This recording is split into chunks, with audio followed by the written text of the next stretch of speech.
Olá, você que me segue no Rodrigo Silva Arqueologia, que bom estar mais uma vez aqui com você para estudarmos juntos profecia, história, arqueologia. E hoje eu gostaria de tratar sobre esse assunto. Será que a China vai dominar o mundo? O que eu tenho a dizer sobre isso? Muita gente está dizendo, olha, a China é a próxima superpotência, vai desbancar Estados Unidos. A China realmente com 1 bilhão de habitantes, mais de 1 bilhão de habitantes, dominando a economia mundial. Haja visto que apenas um vírus que surgiu da China conseguiu abalar o mundo inteiro. Imagina outras coisas. Então há muitos prognósticos aí que apontam a China como sendo a nova superpotência mundial. Eu, porém, quero revelar para vocês que eu não acredito nisto. E por que não? Você vai descobrir nesse vídeo, fique com a gente aí. Mas antes eu não poderia deixar de convidar aqueles que não são inscritos no canal do Rodrigo Silva Arqueologia que se inscrevam. A família está crescendo, mas sempre há espaço para mais um e um espaço especial para você. Ah, se você já é inscrito, então é simples. Não deixe de acionar ali o sininho de notificações, porque sempre que eu colocar um vídeo novo, você fica sabendo. Também é muito importante o seu comentário na página, o seu like, se você gostar. Isto gera dinamismo e o YouTube começa a ver que essa página realmente ela é relevante. E aí a gente consegue atingir mais pessoas, tá bom? E é claro, não deixe também de divulgar para os seus amigos, se você concordar e gostar dos conteúdos que a gente apresenta aqui, tá bom? Pois bem, indo direto ao assunto, com base em que eu afirmo tão categoricamente que a China não será a grande potência mundial do século XXI.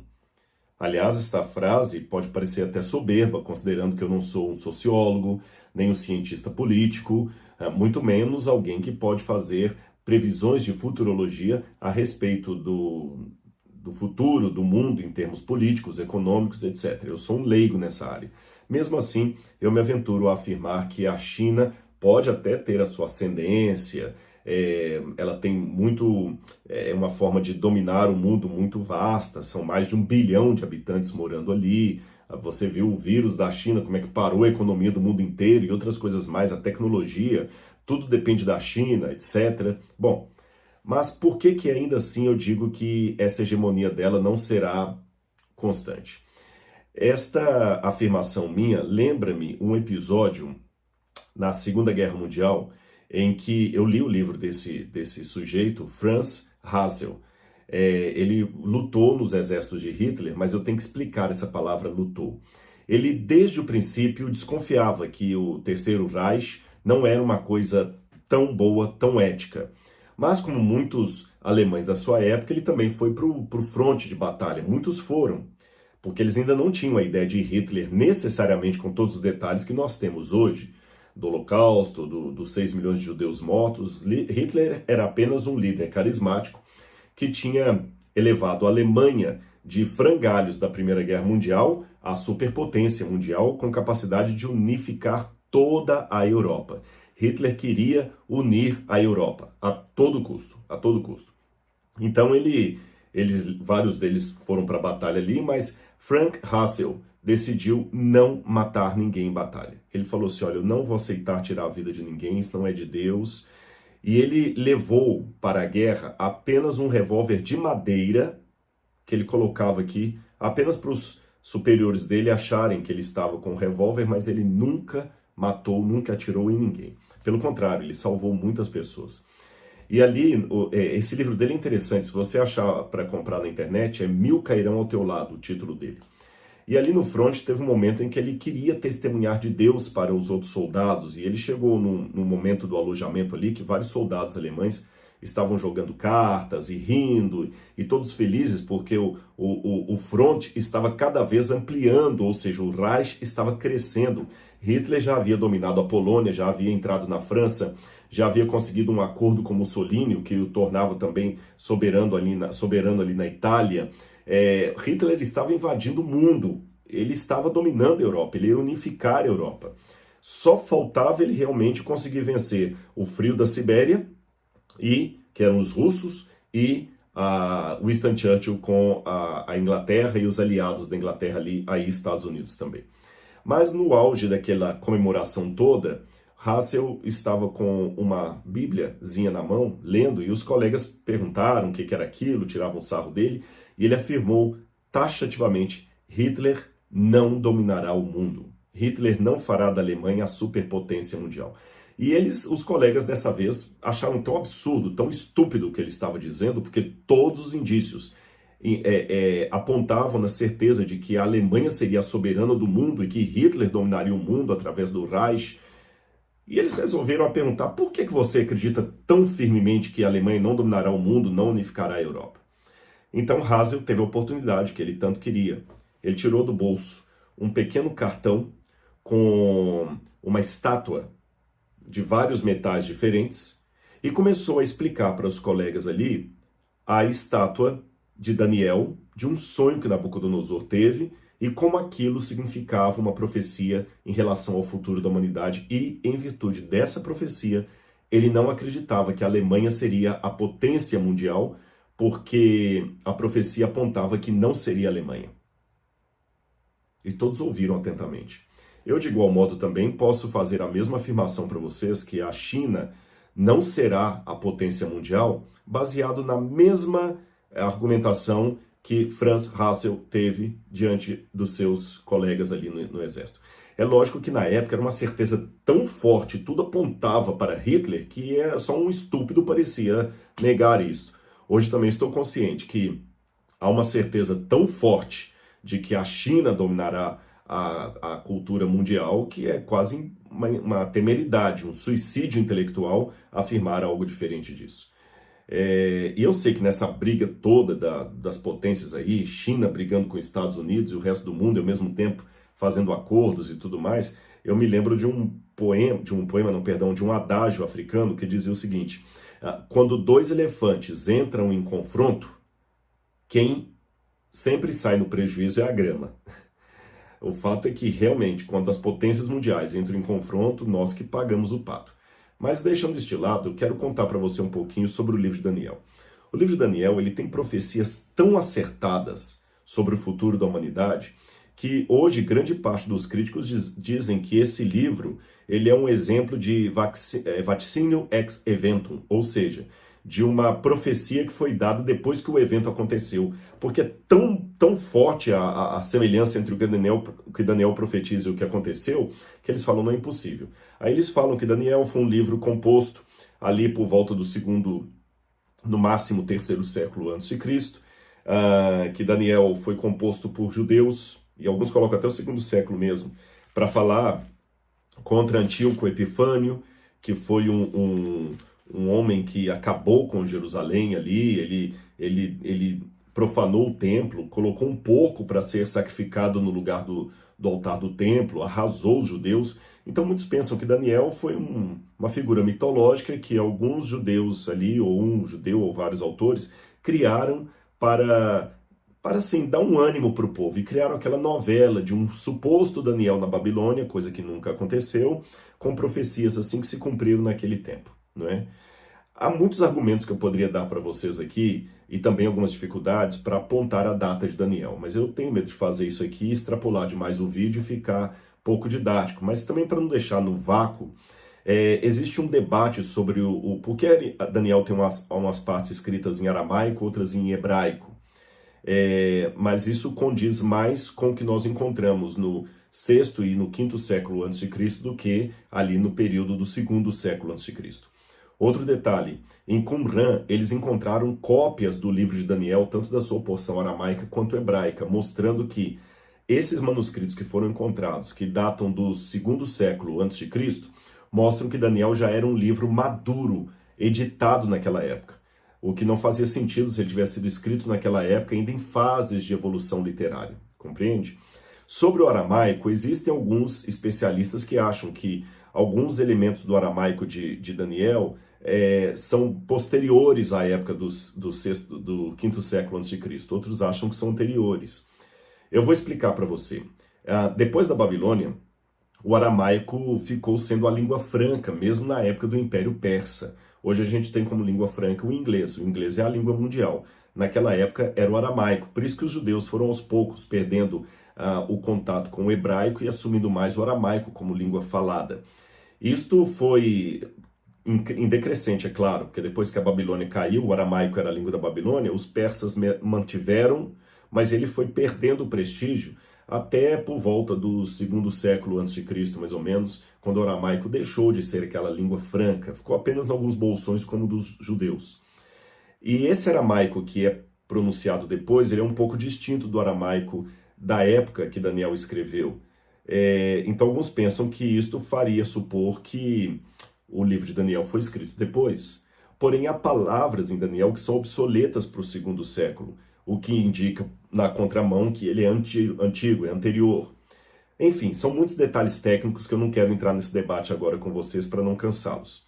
Basta dizer que Flávio Josefo falou que Daniel foi apresentado para Alexandre o Grande, e para aqueles que são cristãos, Jesus reconheceu Daniel como um profeta e fazendo profecias em relação ao futuro. Então, com isso aí, eu já mato uma boa parte das questões que podem ser levantadas sobre Daniel, pelo menos no ambiente que se diz cristão, tá bom? Mas como eu falei, é coisa tão fantástica que parece absurdo. Eu vou me deter ao capítulo 2 com algumas pinceladas em outros capítulos para você entender porque eu não acredito que que a China será uma potência que dominará o mundo. Eu tenho aqui uma estatueta que eu vou usar para lembrar. É lógico que essa estatueta não tem nada a ver com Daniel. Essa aqui é a deusa Ártemis de Éfeso, tá bom? Mas já que eu não tenho a estátua que menciona em Daniel, eu vou usar essa aqui como exemplo, apenas para ficar didático, tá bom? Vou deixá-la aqui no cantinho, depois vou pegá-la. Daniel, capítulo 2, fala que Daniel foi para a Babilônia como um escravo do rei Nabucodonosor, ele e os seus companheiros. Aliás, quando a gente lê na Bíblia a história dos judeus indo para a Babilônia como escravos em decadência, você sabe que demorou bastante até isso aqui ser confirmado pela arqueologia. Somente em 1899 que Robert Caldwell começou a escavar a região de Hilá, no Iraque, revelando ao mundo a existência da Babilônia. Antes disso, antes de 1899, não sei se eu falei a data certa, foram 14 anos de escavação, que começaram em 1899. Antes disso, muitos críticos diziam que Babilônia nunca existiu, que era uma invenção da Bíblia e de Heródoto. Hoje nós temos comprovado a existência de Nabucodonosor, a existência dos 13 companheiros de Daniel, a existência do cativeiro da Babilônia, tudo pela arqueologia. Mas até um bom tempo atrás, até certo tempo atrás, até o século XIX, muitos críticos diziam que isso era invencionice bíblica. Hoje ninguém mais fala isso, não aconteceu realmente o cativeiro. Mas a Bíblia fala que o rei teve um sonho, e ele ficou perturbado sobre o sonho dele, porque ele não se lembrava o que ele sonhava, mas sabia que era algo que podia trazer grande prejuízo para o reino. Naquela época havia realmente o costume que um rei, tendo um bom sonho, é um bom futuro para o reino. O rei, tendo um mau sonho, é um mau presságio. Ou seja, então é muito interessante controlar os sonhos do rei e o que ele sonhou. E o rei reuniu todos os sábios ali da Babilônia, mas nenhum deles pôde dizer o que ele tinha sonhado e, por sua vez, muito menos o conteúdo. O rei ficou bravo e queria mandar matar a todos, até que apareceu perante ele Daniel, que, por uma revelação de Deus, apresentou para o rei o que ele havia sonhado e contou-lhe que aquilo era uma profecia que Deus havia dado em relação ao que aconteceria no futuro. E Daniel conta o seguinte, eu vou ler para vocês aqui como é que Daniel contou o sonho para o rei. Quando o Senhor, estou lendo Daniel capítulo 2, verso 29, quando o Senhor, ó rei, estava em sua cama, surgiram em sua mente pensamentos a respeito do que vai acontecer no futuro. Deus, que revela os mistérios, revelou ao rei o que vai acontecer. Quanto a mim, esse mistério me foi revelado, não porque existe em mim mais sabedoria do que em todos os outros homens, mas para que a interpretação fosse revelada ao rei e para que ele entenda o que se passou na sua mente. Então Daniel conta que o rei estava sonhando e que ele viu uma estátua em seu sonho, poderosa. Essa estátua era magnífica. A cabeça da estátua era feita de ouro. O peito e os braços da estátua eram feitos de prata. O quadril da estátua era feito de bronze. As pernas da estátua eram feitos de ferro. Os pés da estátua, que aqui não mostra, né? Os pés da estátua eram feitos parte em ferro, parte em barro. Quando o rei estava olhando essa estátua no sonho dele, Daniel afirma que veio uma pedra deslocada sem auxílio de mãos humanas, e essa pedra bateu nos pés da estátua, esmiuçou a estátua em milhões de pedaços e essa pedra encheu a terra. O rei, à medida que Daniel iria contando o sonho, relembrava o que ele havia sonhado. E Daniel agora começa a interpretar. Daniel fala o seguinte: tu, ó rei, tu és a cabeça de ouro. Dizer isso para Nabucodonosor encheu Nabucodonosor de esperança. Por quê? Porque a Babilônia era o reino mundial da época. Quem dominava o mundo conhecido de então, porque na época as Américas não tinham sido descobertas, etc. Estou falando do mundo conhecido. Quem dominava o mundo na época era a Babilônia. Porque você tem lá atrás, na época da Mesopotâmia, você tem os primeiros reinos, as primeiras civilizações da humanidade surgem na Mesopotâmia. Erech, Lagash, Ur, Eridu, várias cidades ali daquele entorno, Larsa. Só que ali você tem o início de uma Babilônia, que são os impérios dos Amoritas, que vêm, juntam, dominam. Depois eles perdem o poder, depois de Hammurabi, perdem o poder, e quem assume é o Império da Assíria. Depois você tem uma fase de decadência da Assíria, você tem o Império Neo-Assírio, que dominava o mundo. Só que esse Império Neo-Assírio passou e veio o Império Neo-Babilônico, com Nabopolassar, em primeiro lugar, e em segundo lugar o seu filho Nabucodonosor. Nabucodonosor fez da capital do Império da Babilônia um oásis no meio do nada. Ela era traspassada pelo rio Eufrates e era uma maravilha, porque acreditava-se na época que Babilônia é o local onde ficava o antigo jardim dos deuses que a humanidade tinha perdido. Então Nabucodonosor fez ali realmente um jardim paradisíaco, celestial, divino. Ele colocou ali uma das maravilhas do mundo antigo, que eram os jardins suspensos da Babilônia. As muralhas da Babilônia eram impenetráveis, ninguém jamais dominaria aquilo ali. Nabucodonosor ficou feliz em saber que ele era a cabeça de ouro da estátua. Só que Daniel continuou falando para ele. Olha o que traz aqui no capítulo 2 de Daniel, versículos 38 e 39. Tu, ó rei, em cujas mãos foram entregues os filhos dos homens, onde quer que eles habitem, os animais do campo e as aves do céu, para que dominassem sobre todos os reis, tu, ó rei, és a cabeça de ouro. Muito bem. Só que Daniel continua dizendo, depois do Senhor, se levantará outro reino inferior ao seu, e um terceiro reino de bronze, que terá domínio sobre toda a terra. Dizer que Babilônia passaria, Daniel arriscou ali o pescoço dele. Tanto no sentido intelectual, como no sentido que ele podia ser morto. Deixa eu só ajeitar o microfone aqui. Pronto. O rei não aceitaria de bom grado a notícia de que o reino dele haveria de passar. De maneira nenhuma. O rei não aceitaria isso. Ainda mais para um reino inferior, porque a prata é inferior ao bronze, ao ouro, e o bronze é inferior à prata. Mas, pessoal, e não é que a profecia se cumpriu? Outras passagens do livro de Daniel falam qual seria esse reino que haveria de substituir a Babilônia.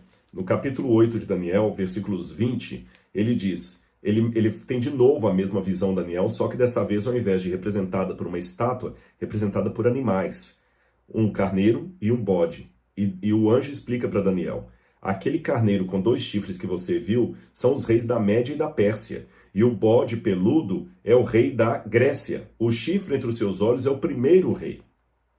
Então eu já sei que o segundo e o terceiro reino seria o reino da Medo-Pérsia e da Grécia. E isso aconteceu ao pé da letra. Em 538 a.C., Nabucodonosor começa em 606, 605 a.C. Em 538, já não era mais ele o reino, é claro, o rei era Belsazar, seu descendente. Dario e Ciro se aliam, a Média e a Pérsia, e conseguem desviar o curso do rio Eufrates e entram em Babilônia no momento em que o rei estava comemorando de maneira bem assim desrespeitosa, bebendo vinho nas taças sagradas que tinham sido roubadas de Jerusalém. E a arqueologia confirma isso, que naquela noite foi morto o rei regente, o filho do rei, porque o rei mesmo estava fora da Babilônia. Tudo isso está confirmado pela arqueologia. E Dario, segundo um cilindro dele, Ciro, melhor dizendo, corrigindo Ciro, ele entrou ali e ele fala, eu dominei Babilônia sem derramamento de sangue. Como a profecia falou que esse reino passaria. Mas esse reino também não dominaria por muito tempo, viria o terceiro reino, que a profecia diz que seria a Grécia. Em 331 a.C., começa a surgir na Macedônia um grande conquistador, destemido, filho do rei Filipe, chamado Alexandre o Grande, que foi aluno de Aristóteles. Tinha como mentor, como seu tutor, Aristóteles. E Alexandre foi dominando tudo, e ele tinha uma grande sonho, dominar o mundo. E para dominar o mundo ele tinha que dominar a Medopérsia, que era o reino da época. Mas lembra que eu falei que os metais são de qualidade inferior? Ouro, prata, bronze? Alexandre tinha um exército muito menor do que os persas. Mas Alexandre conseguiu, na batalha de Gaugamela, destruir Dario. Alexandre tinha um gênio tão impetuoso que Dario fugiu, e um dos sátrapas ligados a Dario era Besso. E Besso, na traição, matou Dario. E quando Alexandre ficou sabendo disso, e Besso pensando que ia se aliar com Alexandre não aceitou a traição. Aí nós temos várias versões de como é que Alexandre mandou matar Besso. Uma delas Plutarco. É Plutarco mesmo. Plutarco diz que Alexandre, dá a entender que Alexandre envergou duas árvores em sentido oposto, colocou o corpo do Besso ali e mandou cortar. Quando elas voltaram ao normal, rasgaram, esquartejaram o corpo dele ao meio. Esse era o Alexandre. Mas a profecia diz que esse reino, ele se quebraria a si mesmo, porque no capítulo 8 de Daniel fala assim, que esse chifre, que era o primeiro rei da Grécia, ele seria quebrado e em seu lugar se levantariam 4 chifres. E um pouquinho antes da profecia, fala assim, na sua força quebrou-se esse chifre. Ou seja, esse reino não seria dominado por outro, mas ele mesmo se quebraria.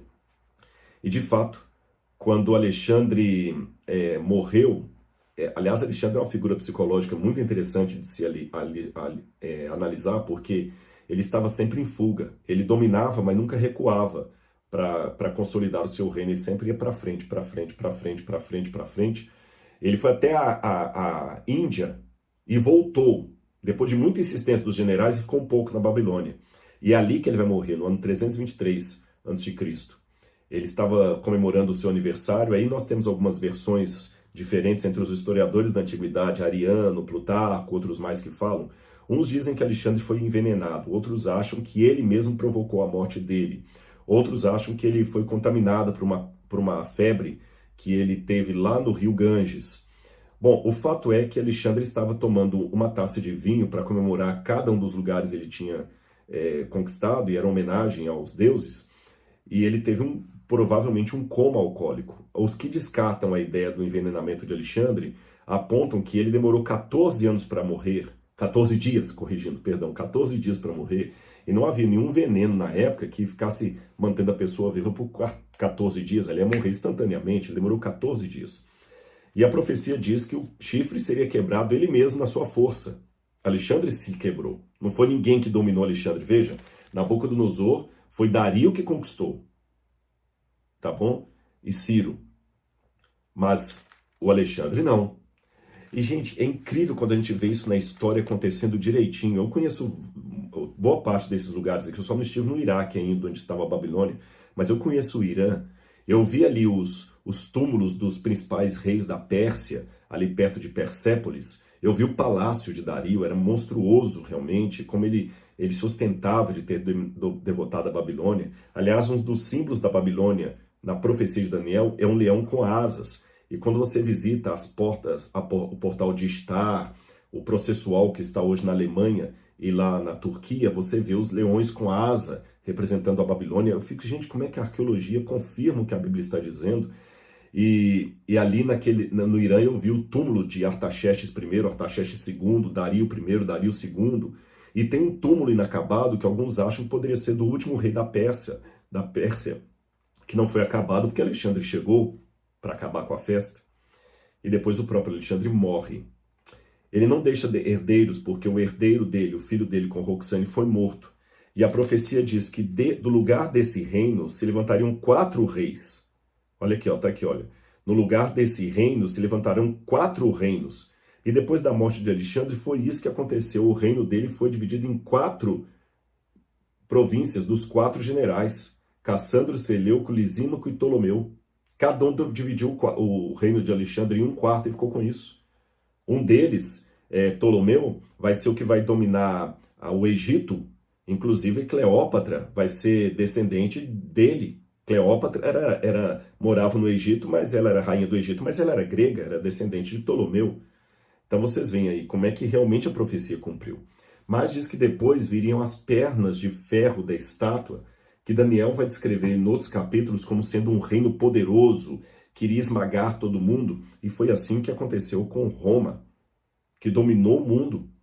E Jesus nasceu na época que Roma era soberana do mundo.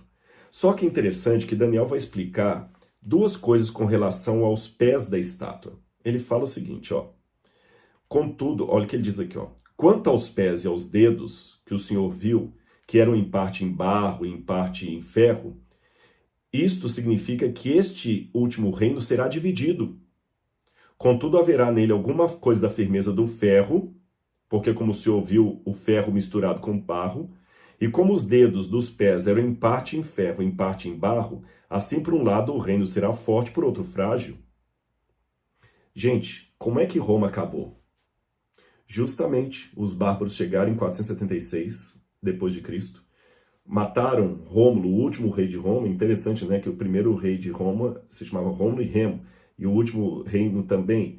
E em 476 os bárbaros entram na capital e eles redistribuem o Império Romano agora de maneira esfacelada entre todos os outros ali, e esse império esfacelado, dividido, como a profecia disse, teve por um lado alguns reinos fortes, por outro lado outros reinos fracos, que em junções e separações fizeram a geografia da Europa Ocidental moderna. Então, por exemplo, os suevos viraram os portugueses, os lombardos viraram a região da Lombardia ali, os alemanos, você tem a parte da Alemanha, você tem os suevos, você tem também Portugal, você tem a Alemanha, não lembro todos. Os vândalos eram os ostrogodos, hoje seriam a Itália. Ou seja, a Europa hoje fragmentada é justamente o Império Romano dividido que a profecia falou. Por um lado forte, por outro lado fraco. Você tem potências ali na Europa, como a Alemanha e a França e a Inglaterra, ou o Reino Unido, mas você tem impérios mais fortes, países como Portugal, que são fracos, a Itália, que economicamente é fraca, não é? Então você vê um império realmente dividido. E mais, olha o que a profecia falou. Quanto ao ferro misturado com barro que o Senhor viu, isso significa que procurarão se misturar por meio de casamentos, mas não se ligarão ao outro, assim como o ferro não se mistura com o barro. A história da Europa toda é formada por uma tentativa de reunificação da Europa. Por exemplo, através de casamentos, como a profecia falou. Você tem Carlos Magno tentou reunificar a Europa através de casamento. A Rainha Vitória foi chamada de a avó da Europa, porque ela tinha descendentes em todos os reinos. A Europa várias vezes tentou fazer uniões entre casas diferentes para reunificar e não conseguiram. Por exemplo, para citar a história do Brasil, no Império Português você tem a mãe de Dom Pedro I, a Carlota Joaquina, ela era princesa da Espanha. E Dom Pedro I casa com Domitila, que era da Áustria. Você viu? Várias tentativas de unificar a Europa, e nenhuma delas, através de casamento, e nenhuma delas deu sucesso. Você tinha a casa de fulano de tal casada com a casa de tal, e não acontecia. Pelo contrário, as monarquias foram caindo, ficando só da Espanha, da Suécia e do Reino Unido. Outra coisa, tentaram unir através de batalhas. Napoleão Bonaparte tentou unificar a Europa, não conseguiu. Carlos Magno, que eu citei, tentou unificar a Europa e não conseguiu. Napoleão Bonaparte eu citei. Adolf Hitler tentou unificar a Europa e não conseguiu. Eu me lembro quando eu estava na oitava série, minto.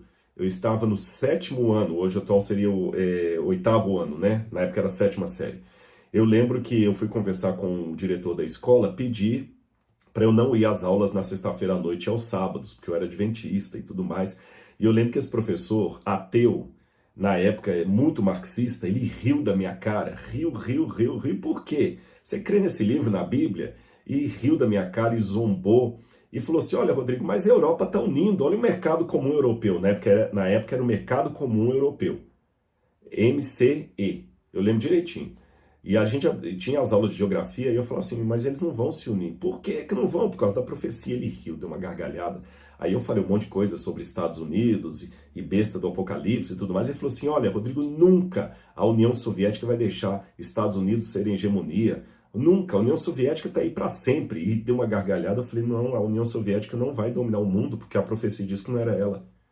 Bom, pena que eu não tive mais com aquele professor para testemunhar juntos a queda do Muro de Berlim, a perestroika, o Muro de Berlim que unificou a Alemanha, e a perestroika que abriu a Rússia, voltou a Rússia ao poder e acabou, esfacelou a União Soviética.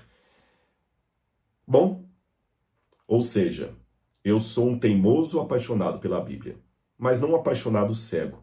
Eu vejo tantas evidências que as coisas foram cumprindo ao pé da letra, que a semelhança de Isaac Newton, mesmo sem ter a genialidade dele, eu chego à conclusão racional de que esse livro realmente não é um conto da carochinha. As profecias aqui se cumprem de maneira maravilhosa. E se as profecias se cumpriram até aqui, vão se cumprir até o futuro. Porque a profecia diz que o último reino do mundo seria esse reino esfacelado de Roma, ou seja, o mundo nunca mais teria um reino unificado como foi no passado. Mesmo a profecia que fala do anticristo, que está em Daniel e Apocalipse, não será um império mundial como foi Roma, como foi Babilônia, como foi a Grécia, como foi a Pérsia. Não será. Nós ainda continuaremos com esse reino dividido até o fim.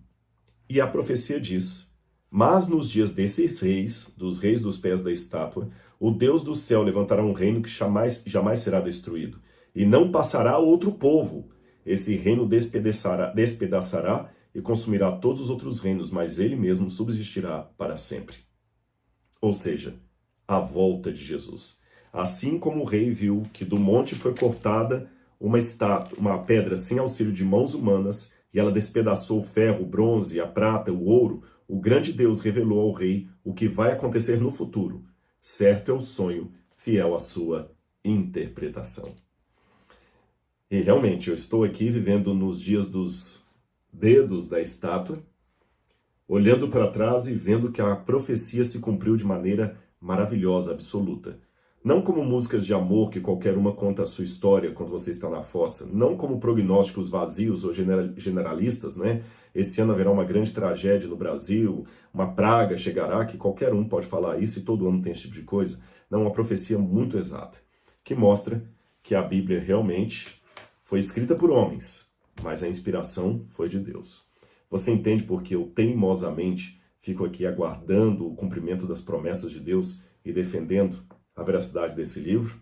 Não é baseado no achismo, é baseado numa fé que é fé, mas também é racional. Um grande abraço, que Deus abençoe você. Esse aqui foi apenas uma pincelada. Estude outras profecias de Daniel e você vai ficar assombrado ao ver quantas coisas se cumpriram ao pé da letra, dando o exemplo de que o futuro está nas mãos de Deus. É por isso que, respondendo à pergunta do início do vídeo, eu não acredito que a China será o império mundial que vai dominar o mundo inteiro, porque não foi a China que a profecia apontou, tá bem? Um grande abraço, que Deus abençoe vocês e até o nosso próximo vídeo. Tchau, tchau.